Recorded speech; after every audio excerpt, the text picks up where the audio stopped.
Agora sim, 5 horas e 4 minutos e começa a segunda edição do Jornal Câmara Notícia. Já já nós vamos ao vivo para Barão Geraldo e você vai ver também nesta edição. Depois de 2 semanas de interrupção, a maternidade libera aos poucos as internações na UTI neonatal e o atendimento às grávidas a partir de 35 semanas. Reunião solene concede medalha Guilherme de Almeida no plenário. Reforma trabalhista. Rodrigo Maia afirma que não vai aceitar mudanças no projeto da reforma e o acordo havia sido firmado entre senadores e o governo federal para aprovação da proposta que aconteceu nesta terça-feira. Ex-presidente Lula é condenado na primeira instância no caso Triplex do Guarujá. Educação. Está quase na hora das provas dos vestibulares e para quem deixou para a última hora, será que ainda dá tempo de estudar? Esse é o tema do nosso quadro semanal. No esporte, a Ponte Preta joga logo mais em casa e na pressão por uma vitória. A segunda edição do Jornal Câmara Notícia está no ar.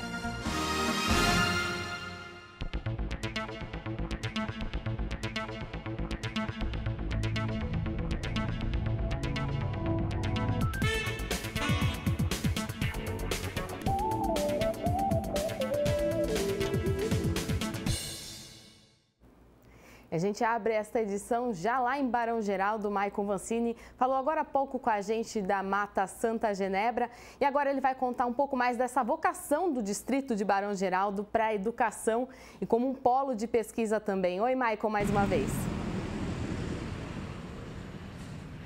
Oi, Gabi, a gente está agora aqui na entrada principal da Unicamp. A gente saiu lá da Mata Santa Genebra e veio para cá nesse link especial ao vivo aí do aniversário de Campinas. E antes da gente conversar com o reitor da Unicamp, que vai falar um pouco da importância da universidade para o distrito e também para a cidade, a gente acompanha um VTzinho aí com as informações sobre a universidade. A Unicamp se instalou oficialmente no distrito de Barão Geraldo no dia 5 de outubro de 1966 e poucos anos mais tarde se firmou como uma das principais universidades do país. Ela concentra 8% de toda a produção científica brasileira e 12% da pós-graduação nacional. Só para se ter uma ideia, mais de 2.000 teses e dissertações são defendidas anualmente. Atualmente, a universidade conta com 34.000 alunos matriculados em 66 cursos de graduação e 153 de pós-graduação. Todos os anos, cerca de 800 doutores são formados pela Unicamp. Em 5 décadas de existência, a Universidade de Campinas formou 65.000 jovens profissionais em cursos de graduação. A Unicamp ela é um dos orgulhos aqui de Campinas e eu converso agora com o reitor Marcelo Nobel, que assumiu esse ano a reitoria da universidade. Marcelo, a Unicamp ela faz parte da história de Campinas, a gente pode falar que ela mudou a história da cidade? Sem dúvida, é uma universidade de reconhecido padrão internacional, ela aproveitou toda essa força, mudou esse bairro, ajudou a criar Barão Geraldo e realmente é um patrimônio da cidade. Hoje em dia é reconhecido nacional e internacionalmente. Como o senhor falou, ela mudou aqui o distrito de Barão Geraldo, ela continua mudando cada vez mais. A gente recebe aí, como a gente falou até no VT, muitos alunos de vários estados do país, mas também de outros países e isso acaba afetando a cultura local, né? Sim, certamente. Você aqui tem uma densidade de pessoas que estudam, trabalham, pensam, têm uma visão do mundo e participam do mundo acadêmico internacional. Então, traz aqui cultura, traz gastronomia, traz diferentes ações dentro desse distrito que é tão importante para a cidade de Campinas. E o papel da Unicamp, ela estando sediada aqui em Campinas, o papel dela não só nacional, mas também no mundo como referência, diante da produção acadêmica, do número de doutores que é formado por ano e também do número de graduandos aí que são formados por ano. Como que o senhor vê isso daqui para Campinas, para o desenvolvimento da cidade? Bom, a Unicamp, claro que como uma universidade pública, gratuita, de qualidade, ela tem esse papel de fazer pesquisa, de formar gente para o país como um todo, para o mundo e também atuar no sentido de ter um compromisso com a sociedade. É isso que a gente deve fazer. Aqui temos o HC, que é referência, né, em atendimento hospitalar dentro da cidade, o CAISM, os outros hospitais que compõem a nossa área de saúde. Então é um mundo, né? É uma cidade dentro da cidade e a gente tem muito orgulho de participar desse aniversário da cidade e estar cada vez mais presente com essa força toda. Unicamp é uma universidade jovem ainda, a gente pode falar assim, ela vai contribuir muito mais com Campinas? Sem dúvida, nós temos perspectivas imensas, não só a possibilidade de continuar ampliando, uma vez que a gente passar esse momento de crise econômica, que, como todos sabem, não está fácil, mas recentemente foi comprado um terreno novo, né, do lado de trás, ali perto da PUC, do CPQD. A gente tem plano para desenvolver toda essa área nova da universidade, que praticamente vai dobrar o tamanho da universidade. Então, a perspectiva para o futuro é melhorar, crescer e continuar atuando cada vez mais para o desenvolvimento da cidade, da região e do país. Tá joia, reitor, muito obrigado. Obrigado a vocês e feliz aniversário para a cidade. A gente agradece, acho que a cidade toda agradece aí a Unicamp por contribuir com Campinas. E a gente volta com você aí no estúdio, Gabi. Valeu, Maicon. Olha só, gente, nós passamos por 3 distritos hoje, né? Pela manhã a gente passou por Joaquim e Souzas e agora à tarde por Barão Geraldo. Amanhã as nossas equipes estarão no Nova Aparecida, no Ouro Verde e também no Campo Grande. A gente continua esses especiais tanto na nossa programação quanto nas 2 edições do Jornal Câmara Notícia. Agora a saúde, a maternidade de Campinas começa hoje de forma gradual a voltar ao atendimento da UTI neonatal e também às grávidas com mais de 35 semanas. O hospital interrompeu estes atendimentos há 2 semanas, depois que o vírus sincicial respiratório infectou 12 bebês na UTI. Desde o dia 28 de junho, a maternidade de Campinas suspendeu o atendimento a grávidas por conta do surto do vírus sincicial, uma das principais causas de infecções das vias respiratórias e pulmonares em recém-nascidos e crianças pequenas. Nesta quarta-feira, a direção da maternidade anunciou o desbloqueio gradativo e escalonado da UTI neonatal. As internações vão ser liberadas desde que haja vagas disponíveis, apenas para bebês prematuros ou em situação de risco. A maternidade de Campinas ampliou a internação das gestantes munícipes para 35 semanas completas. Até então, estavam sendo atendidas somente a partir de 37 semanas completas. Permanecem internados na UTI neonatal 26 bebês, 12 que tiveram diagnosticados com o vírus sincicial respiratório. A normalização total do atendimento não tem previsão para acontecer. E a medalha Guilherme de Almeida, que é uma homenagem em memória aos defensores da Revolução Constitucionalista de 1932, foi a honraria entregue em uma cerimônia nesta terça-feira aqui na Câmara. A solenidade de entrega da medalha Guilherme de Almeida foi realizada no plenário da Câmara de Campinas na noite da última terça-feira.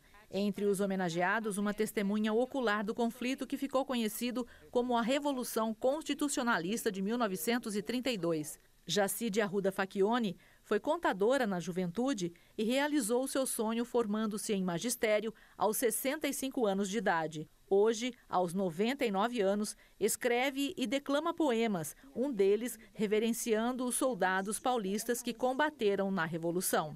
Ela recebeu a honraria por iniciativa do vereador Tenente Santini. Por proposição do vereador Vinícius Gratti, foram homenageados Hernani Gutierrez de Souza, publicitário, jornalista e pequeno empresário. Ele é o fundador e presidente do MMDC Núcleo Atibaia, onde preserva a memória do povo paulista e a importância do movimento. Atualmente promove eventos e palestras a fim de difundir os feitos da Revolução. E Maurício Quirilos, formado em Direito, atualmente é juiz arbitral internacional em São Paulo. Profundo conhecedor da história constitucionalista, também promove eventos e palestras sobre a Revolução de 32, além de participar de núcleos que preservam a memória do povo paulista. Na solenidade da Câmara de Campinas, ele foi representado pelo vereador Sargento Tarcísio, da cidade de Olímpia. A reunião contou com a participação da cantora lírica Vera Peçanho Brescia. Ela falou sobre o poeta campineiro Guilherme de Almeida, conhecido também como Príncipe dos Poetas, e que empresta seu nome à honraria entregue a defensores da memória da Revolução Constitucionalista de 1932. A publicação do livro de poesias Nós e os que se seguiram até 1922, de inspiração romântica, colocou entre os maiores poetas líricos brasileiros. Mas ele também foi um poeta épico. Ele participou ativamente da Revolução de 32, na minha opinião, um dos momentos mais gloriosos da história do Brasil, uma revolução, São Paulo perdeu, mas foi uma revolução pela democracia. Agora, notícias de Brasília. A reforma trabalhista, uma das bandeiras do governo Temer, foi aprovada ontem pelos senadores com 50 votos favoráveis e 26 contrários. Esta proposta só passou pelo Senado depois que o presidente fez um acordo com os senadores. Eles não fariam alterações no projeto de lei para que a matéria não voltasse mais para a Câmara dos Deputados. Em troca, a presidência se comprometeu a enviar uma medida provisória para alterar alguns itens do projeto de lei. Só que hoje, em uma rede social, o presidente da Câmara, Rodrigo Maia, disse que não vai aceitar nenhuma alteração. Bom, esta declaração movimentou o Senado hoje. No dia seguinte à aprovação da reforma trabalhista no Senado, causou mal-estar aos senadores a declaração do presidente da Câmara, Rodrigo Maia. Em sua conta no Twitter, ele disse que não vai votar nenhuma medida provisória que modifique o texto aprovado pelo Congresso sobre a reforma trabalhista. Para viabilizar a aprovação da reforma aqui no Senado, o governo assumiu o compromisso de vetar alguns pontos do texto e de regulamentar por meio de medida provisória artigos que foram criticados até mesmo pela base aliada. O acordo permitiu que os senadores não alterassem o texto aqui no Senado para evitar que a matéria voltasse para a Câmara.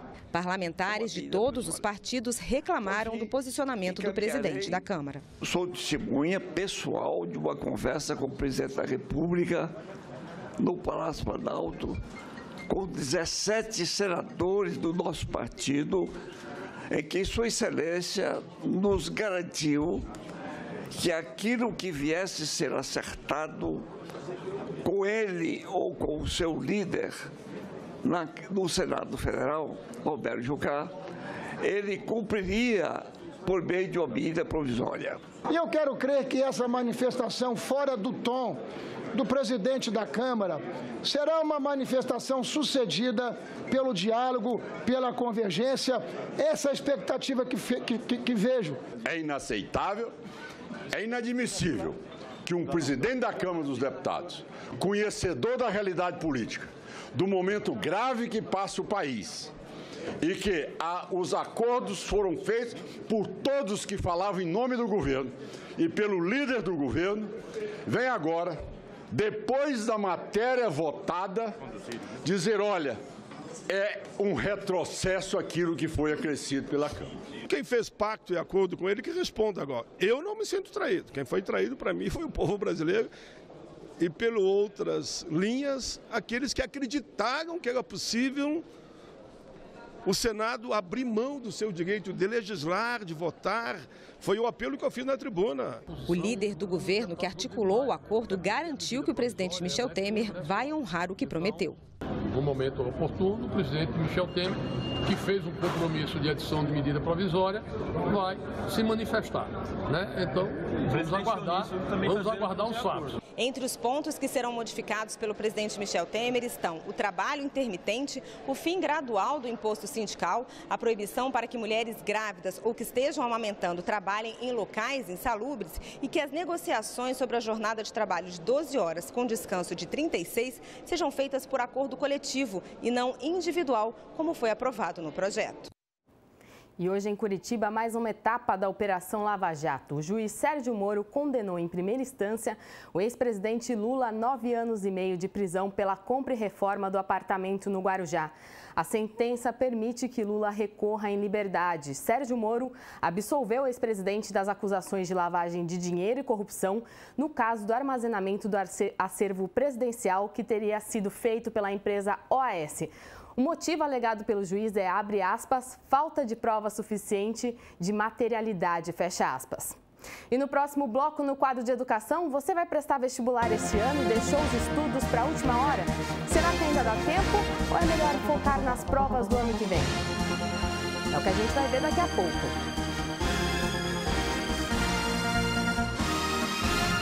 Novo ensino médio. O que vai mudar? Vou continuar estudando geografia. História e filosofia? Claro, a Base Nacional Comum Curricular contemplará tudo isso. Eu vou poder escolher uma área de conhecimento? Vai sim. Uma parte do currículo será obrigatória e a outra parte você escolhe. As mudanças também valem para as escolas particulares? Sim, elas valem para todas as escolas do país. Novo ensino médio, aprovado por 72% dos brasileiros. Ministério da Educação, Governo Federal, Ordem e Progresso.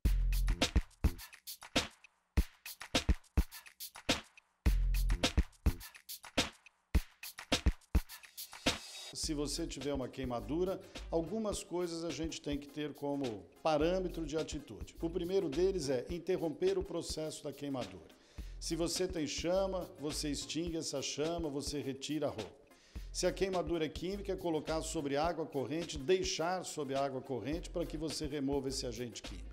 Se a queimadura é elétrica, você precisa cuidado em se distanciar, porque às vezes a fonte de energia elétrica continua, mas na medida da segurança, afastar esta pessoa da fonte de energia elétrica. Eu diria também que 100% das queimaduras têm que ser avaliados por quem tem competência. Nós temos a nossa atenção básica de muito boa qualidade na cidade, nós temos pelo menos 4 hospitais públicos em diversas regiões da cidade para que faça o primeiro atendimento.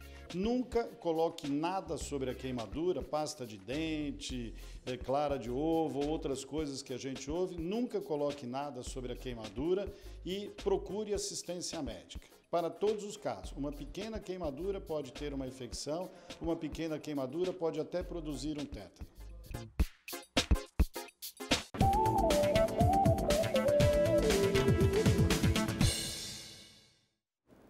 5 horas e 20 minutos, voltamos com o Jornal Câmara Notícias, já com a previsão do tempo. Olha só, o Centro de Previsão do Tempo e Estudos Climáticos aponta que nesta quinta-feira a mínima vai ser de 12 graus e a máxima vai chegar aos 24 graus. O tempo continua ensolarado, tempo firme. E é hora do nosso quadro semanal de educação e já começam as provas de vestibular. Se você deixou para a última hora para estudar, será que ainda dá tempo?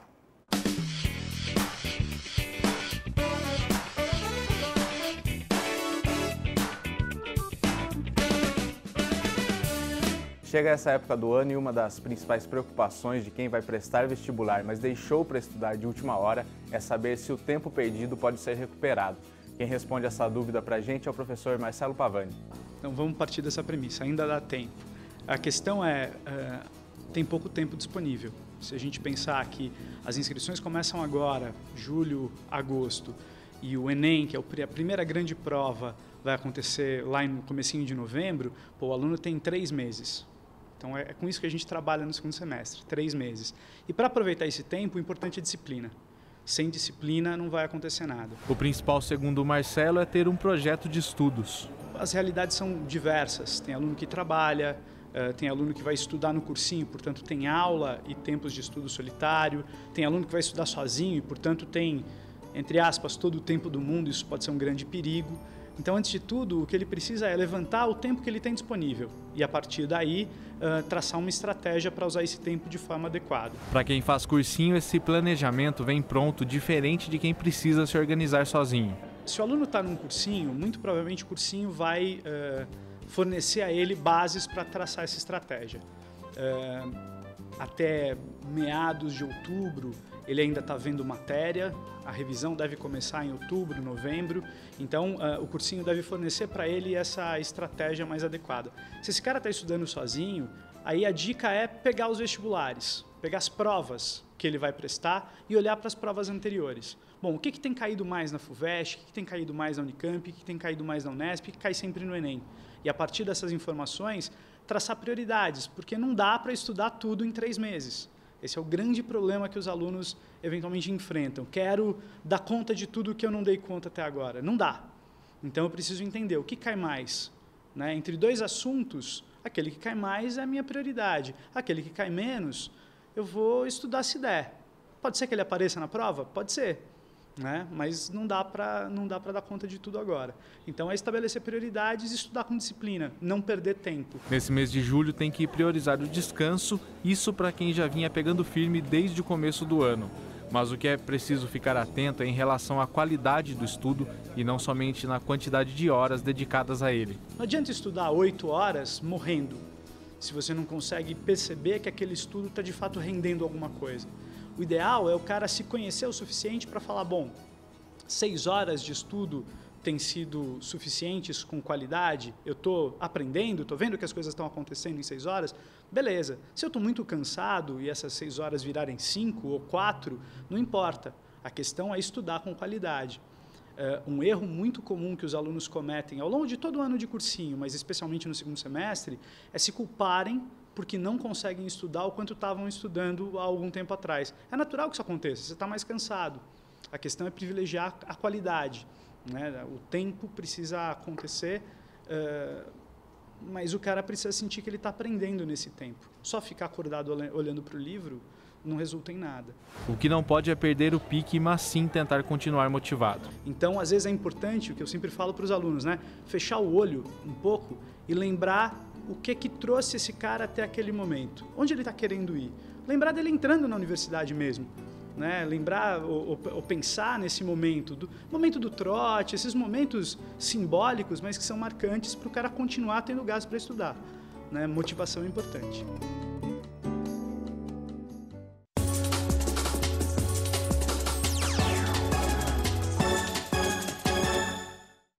E a Ponte Preta recebe no Moisés Lucarelli hoje às 7h30 o Bahia. A macaca vem de uma sequência ruim e joga pressionada por um resultado positivo.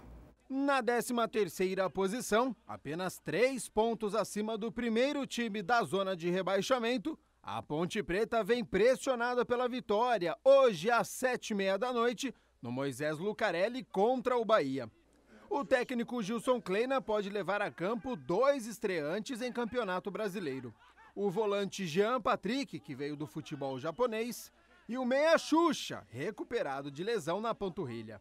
O zagueiro Rodrigo e o meia Renato Cajá aguardam a decisão do STJD pelo efeito suspensivo. Caso seja negado, os 2 atletas estão fora da decisão de logo mais. Ponte Preta e Bahia. Famoso duelo de 6 pontos. E amanhã a gente traz o resultado desta partida para vocês na primeira edição, ao vivo, 12h30.